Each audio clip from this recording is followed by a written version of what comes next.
Okay, this is Andrea Roy.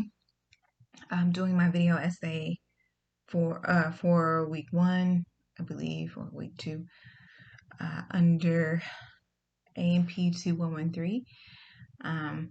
I first order of business is to stand in the anatomical position, where the anterior frontal of my body is facing forward, palms facing forward, feet slightly apart. I don't know if you heard any of that. Um, Next order of business is to describe the 3 major planes. The sagittal plane, which divides the body into left and right parts.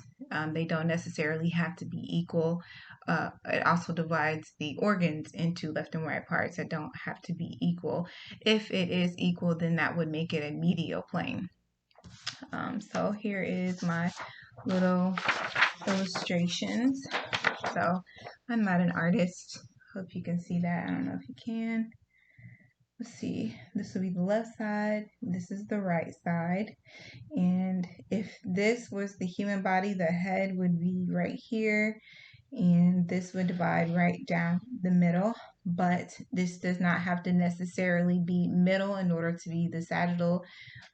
This line can be a little bit further to the left and have more right showing, or this line can be a little bit more to the right and have more left showing. That is the sagittal plane.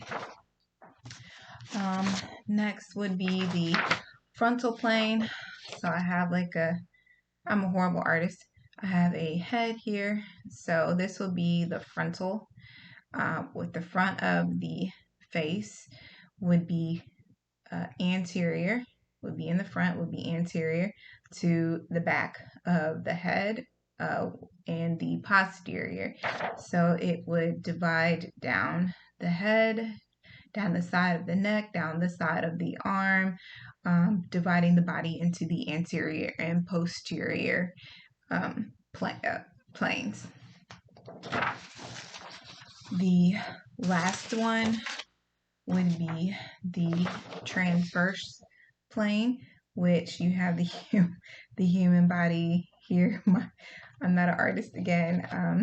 This plane basically divides the body into superior and superior and inferior planes, cavities, I guess, planes. But yes, so it could be anywhere. It could be down here, and this would be the superior, and then this would be the inferior. Yes, this is transverse. I don't know if you can see that very well. Last question is to define homeostasis. So basically, homeostasis is the body's ability to maintain relatively normal internal conditions while the external environment is still changing. Basically, homeostasis occurs when the body's basic needs are met. And let's see, the basic needs. Let's see, one organ system would be the respiratory system. So the main function of the respiratory system is to supply oxygen to the body while removing carbon dioxide from the body. And in order for the respiratory organ system to maintain homeostasis, the body has to continue breathing and intaking oxygen in order for the respiratory system to continue to work correctly. Second organ system would let's see, you'd probably have to go with the digestive system.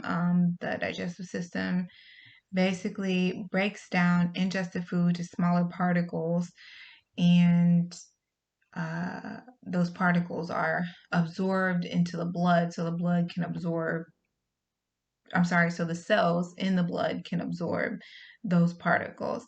In order for the digestive system to maintain homeostasis, the body has to be able to continue to take in food. So the oral cavity has to continue working properly. Teeth have to work properly. The body has to be able to break down food in order for the digestive organs to maintain homeostasis.